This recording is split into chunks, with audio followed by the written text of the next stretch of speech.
आज के इस वीडियो में हम राजस्थान के भौतिक प्रदेशों के बारे में पढ़ेंगे। अगर एग्जाम की दृष्टि से देखें तो राजस्थान के भौतिक प्रदेशों से संबंधित क्वेश्चंस 2 से 3 हर एग्जाम में आपको देखने को मिल जाएंगे, चाहे वो सीईटी का हो, चाहे महिला पर्यवेक्षक, पशु परिचर, जैसे बहुत भी सारे एग्जाम हैं जहाँ ये महत्वपूर्ण टॉपिक है। और इसके बारे में हम आराम से पढ़ेंगे, एक एक टॉपिक लेंगे और उनको डिटेल से पढ़ेंगे, मैप से पढ़ेंगे, जिसके कारण आपको भी पढ़ने में आसानी होगी। अगर चैनल पसंद आए तो उसको लाइक करें, शेयर करें और सब्सक्राइब करें। चलिए आगे बढ़ते हैं। सबसे पहले हम लेते हैं पश्चिमी मरुस्थलीय प्रदेश। सबसे पहले देखते हैं ये राजस्थान में आता कहाँ पर है। तो अगर ये देखें तो ये अरावली हो गई और अरावली के पश्चिम में पाया जाता है। अगर इसके क्षेत्रफल की बात करें तो 61.11% क्षेत्रफल पर है ये। यहाँ पर जनसंख्या निवास करती है 40%। यहाँ पर अगर क्षेत्रफल देखें ज़्यादा है और जनसंख्या कम निवास करती है। क्यों? क्योंकि यहाँ पर परिस्थितियाँ अनुकूल नहीं है, यहाँ पर बरसात भी पर्याप्त मात्रा में नहीं होती है, जिसके कारण ये कृषि के लिए भी पर्याप्त क्षेत्र नहीं है और रोज़गार के लिए भी पर्याप्त क्षेत्र नहीं है। अगर इसके ज़िलों की बात करें तो ये 12 ज़िलों में फैला हुआ है। और अगर यहाँ पर मृदा की बात करें तो रेगिस्तान में बालू मृदा या रेतीली मृदा पाई जाती है। और यहाँ की जलवायु की बात करें तो 2 प्रकार की जलवायु पाई जाती है पश्चिमी मरुस्थलीय प्रदेश में। पहली है शुष्क और दूसरी अर्धशुष्क। 25 सेंटीमीटर समवर्षा रेखा इसको 2 भागों में विभक्त करती है। 25 सेंटीमीटर से कम वर्षा वाला क्षेत्र यहाँ शुष्क प्रदेश कहलाता है और 25 सेंटीमीटर से ज़्यादा वर्षा वाला क्षेत्र अर्धशुष्क कहलाता है। और अगर इसके पॉइंट्स की बात करें तो ये 33 सागर के अवशेष माने जाते हैं। और इस भाग में खारे पानी की झीलों की अधिकता है, जैसे सांबर झील, डीडवाना झील, पचभद्रा झील जैसी अनेकों खारे पानी की झीलें पाई जाती है। और इस भाग में तृतीय काल की औषधि चट्टानें पाई जाती हैं और इन चट्टानों में जीवाश्म ईंधन पाए जाते हैं, जैसे कोयला हो गया, पेट्रोलियम हो गया, प्राकृतिक गैस हो गई। आगे बढ़ते हैं। राजस्थान में मरुस्थल के प्रकार। अब राजस्थान में कौन कौन से मरुस्थल है? तो राजस्थान में 3 प्रकार के मरुस्थल हमको देखने को मिलते हैं। पहला है हमादा। हमादा कहा जाता है पथरीले मरुस्थल को और ये राजस्थान के 40% भाग पर है। और दूसरा हो गया इर्ग। इर्ग कहा जाता है रेतीले मरुस्थल को, जो राजस्थान के सर्वाधिक 60% भाग पर विस्तृत हैं। अब हम बात करते हैं रेग की। रेग में पथरीले और रेतीले दोनों का गुण होता है और ये सर्वाधिक जैसलमेर में पाए जाते हैं। और जैसलमेर में भी 2 स्थान हैं, लोदरवा और सोहनगढ़। आगे बढ़ते हैं। अब हम देखते हैं 25 सेंटीमीटर समवर्षा रेखा राजस्थान के पश्चिमी मरुस्थलीय प्रदेश को 2 भागों में विभक्त करती है। 2 भाग कौन कौन से? तो पहला हो गया शुष्क प्रदेश, जहाँ 25 सेंटीमीटर से कम वर्षा होती है। और दूसरा हो गया अर्धशुष्क प्रदेश, जहाँ 25 सेंटीमीटर से ज़्यादा वर्षा होती है।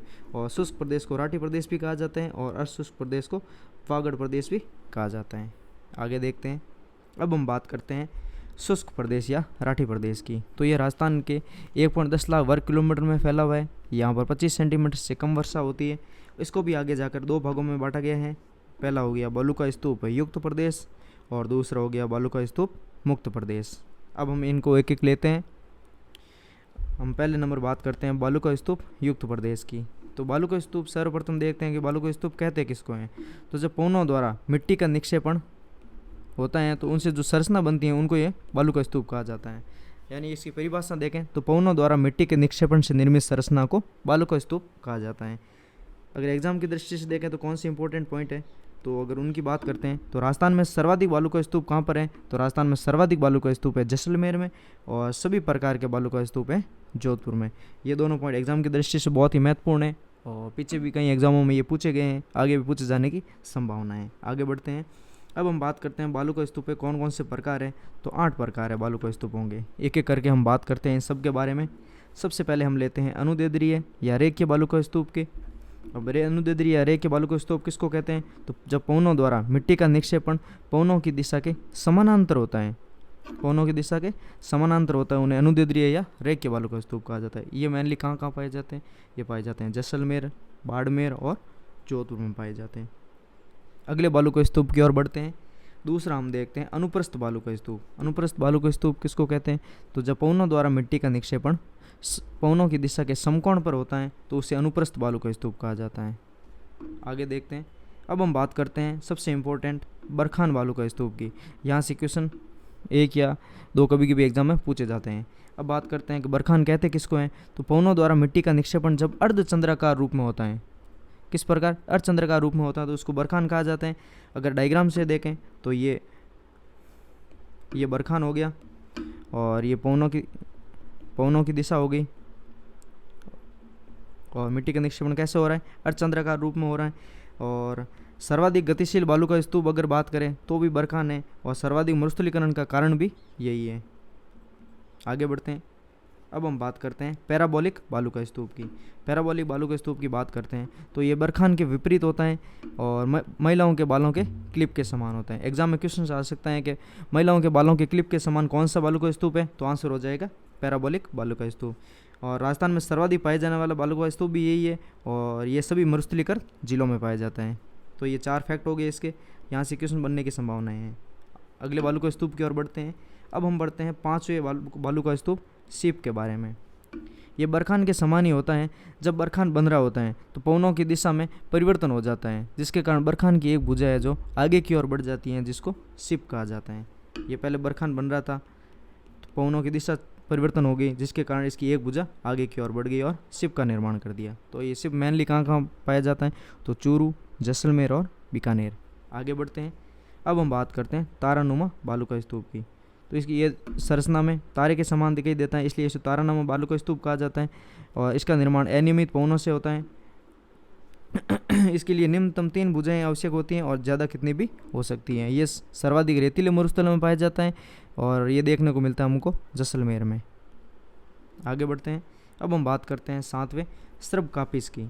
तो सर्ब कापिस किसको कहा जाता है, ये छोटी छोटी वनस्पतियां और झाड़ियों के पास बनते हैं, इसलिए इनको क्या कहा जाता है, सर्ब कापिस कहा जाता है। ये छोटी छोटी झाड़ियां वनस्पतियां होगी, इनके पास बनने वाले बालू का स्तूप को सर्ब कापिस कहा जाता है। और यहाँ भी अगर पूछ ले नेबगा किसे कहा जाता है, तो नेबगा कहा जाता है छोटी छोटी वनस्पति और झाड़ियों के पीछे बनने वाले बालू के स्तूप को। ये तो पास में बने और ये पीछे बनने वाले बालू के स्तूपों को नेबगा कहा जाता है। और अंतिम बालू के स्तूप की बात करते हैं, नेटवर्क बालू का स्तूप।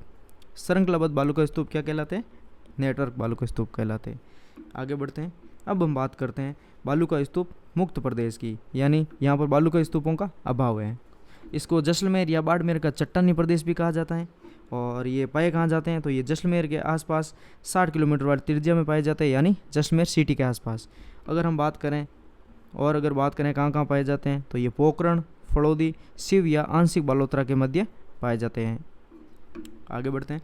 अब हम बात करते हैं कि बालू का स्तूप मुक्त प्रदेश में अनावर्त प्रकार से चट्टानें पाई जाती हैं, और इन चट्टानों में चूना पत्थर और बलुआ पत्थर की प्रमुखता पाई जाती है। जहाँ पर चूना पत्थर अधिक होगा वहाँ पर कोयला, पेट्रोलियम और प्राकृतिक गैस के भंडार देखने को मिलेंगे, और जहाँ पर बलुआ पत्थर अधिक होगा उनके भूगर्भ में मीठे जल के अपार भंडार पाए जाएंगे। एग्जाम्पल की दृष्टि से देखें तो लाठी सीरीज की चट्टानों में मीठे पानी के स्रोत पाए जाते हैं, और उनमें भी ये चांदन नलकूप, जिसके थार का गढ़ा कहा जाता है। ये कई बार एग्जामों में पूछा गया सवाल है कि थार का गढ़ा किसे कहा जाता है, तो थार का गढ़ा कहा जाता है चांदन नलकूप को। यहाँ ये इंपॉर्टेंट हो जाता है। अब हम आगे बढ़ते हैं। अब हम कुछ पॉइंट्स देखते हैं जो एग्जाम की दृष्टि से बहुत इंपॉर्टेंट है और सिंगल लाइनर क्वेश्चन बनते हैं यहाँ से। तो पहला हम देखते हैं आकलवुड फॉसिल पार्क। तो सबसे पहले तो क्वेश्चन यही बनता है कि आकलवुड फॉसिल पार्क है कहाँ, तो आकलवुड फॉसिल पार्क है जैसलमेर में। और यहाँ से कौन कौन से साक्ष्य मिले हैं, तो डायनासोर के साक्ष्य मिले हैं, लकड़ी के जीवाश्म के साक्ष्य मिले हैं जो लगभग 18 लाख वर्ष पुराने माने जाते हैं। और यहाँ पर कुलदरा जैसलमेर से मछली के साक्ष्य मिले हैं, और थैयात से डायनासोर के पंजे के साक्ष्य मिले हैं। आगे बढ़ते हैं। अब हम देखते हैं पश्चिम मरुस्थलीय प्रदेश के सेकेंड पार्ट अर्ध शुष्क या बांगड़ प्रदेश के बारे में। इसकी हम बात करें, ये तो 25 सेंटीमीटर से कम वर्षा वाला शुष्क प्रदेश हमने पढ़ लिया। अब हम बढ़ेंगे अशुष्क प्रदेश के बारे में। इसको भी आगे 4 भागों में बांटा गया है। पहला हो गया ऊपर वाला घग्गर बेसिन, दूसरा शेखावटी अंतःप्रवाह क्षेत्र, तीसरा नागौर उच्च भूमि, और चौथा लूणी बेसिन। आगे बढ़ते हैं हम। अब हम बात करते हैं, एक एक लेंगे इसको। पहले लेते हैं घग्गर बेसिन को। तो घग्गर बेसिन कहाँ कहाँ स्थित है, तो श्री गंगानगर और हनुमानगढ़ में है स्थित है। और कौन कौन सी नदियाँ आकर इसका निर्माण करती हैं, तो सरस्वती नदी और घग्गर नदी के निक्षेप से इसका निर्माण होता है घग्गर बेसिन का। और इसमें महत्वपूर्ण 2 मिट्टियाँ भी पाई जाती हैं जो एग्जाम की दृष्टि से काफ़ी महत्वपूर्ण है। उनका नाम है काठी और बग्गी। 2 मिट्टियाँ पाई जाती हैं जो चिकनौ और उपजाऊ मिट्टियाँ हैं। और कृषि विभाग ने एक और मिट्टी की भी खोज की है जो एग्जाम की दृष्टि से काफ़ी महत्वपूर्ण है और एग्जाम में भी पूछी गई है, आगे भी पूछी जा सकती है। रेवेरिना मिट्टी, ये श्री गंगानगर में पाई जाती है और गेहूँ के लिए सर्वाधिक उपयोगी है ये। आगे बढ़ते हैं। दूसरा है शेखावटी अंतःप्रवाह क्षेत्र।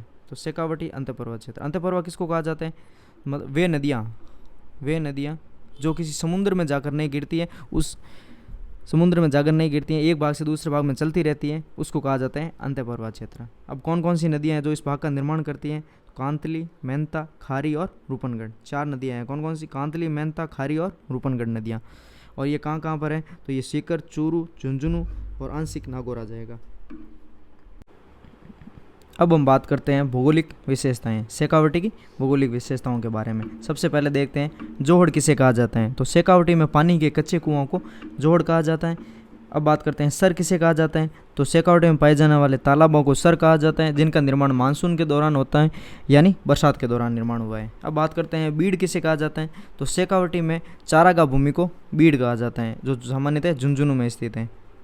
अब बात करते हैं तोरावाटी की। तो कांतली नदी का अफवाह क्षेत्र कहलाता है तोरावाटी, और ये सीकर से झुंझुनू में विस्तृत है। ये 1 लाइनर क्वेश्चन बनते हैं यहाँ से, काफ़ी महत्वपूर्ण है, एग्जामों में आपको देखने को जरूर मिलेंगे। आगे बढ़ते हैं। अब हम बात करते हैं तीसरा नागौरी उच्च भूमि की। और नागौरी उच्च भूमि में खारे पानी की झीलों की अधिकता है, क्योंकि उनकी चट्टानों में माइकाशिस्ट चट्टानें पाई जाती हैं। और माइकाशिस्ट चट्टानों में भी केशिकत्व की प्रक्रिया द्वारा जो नमक है वो सतह पर आ जाता है, जिसके कारण पानी खारा हो जाता है। अब हम बात करते हैं नागौर से अजमेर में एक कुबड़ पट्टी पाई जाती है, जहाँ पर फ्लोराइड की मात्रा ज़्यादा है, और फ्लोराइड की मात्रा ज़्यादा होने के कारण फ्लोरोसिस नामक रोग उत्पन्न होता है। और अगर नागौर में बात करें तो नागौर में एक मांगलो श्रेणी पाई जाती है, जिसमें जिप्सम पाया जाता है, और अजमेर में मकराना श्रेणी जो मार्बल के लिए प्रसिद्ध है। आगे बढ़ते हैं। अब हम बात करते हैं चौथा लूणी बेसिन के बारे में। अगर लूणी बेसिन की बात करें तो इसका निर्माण लूणी तथा इसकी सहायक नदियों से हुआ है। और अब ये कहाँ कहाँ फैला हुआ है? तो ये है जोधपुर, पाली और जालौर में। अब हम बात करते हैं लूणी नदी है जो जालौर में दलदली भूमि का निर्माण करती है, जिसको रेला या नेहड़ कहा जाता है। और पाली में ये काला बूरा डूंगर बनाती है। काला बूरा डूंगर कहाँ स्थित है? तो काला बूरा डूंगर पाली में स्थित है।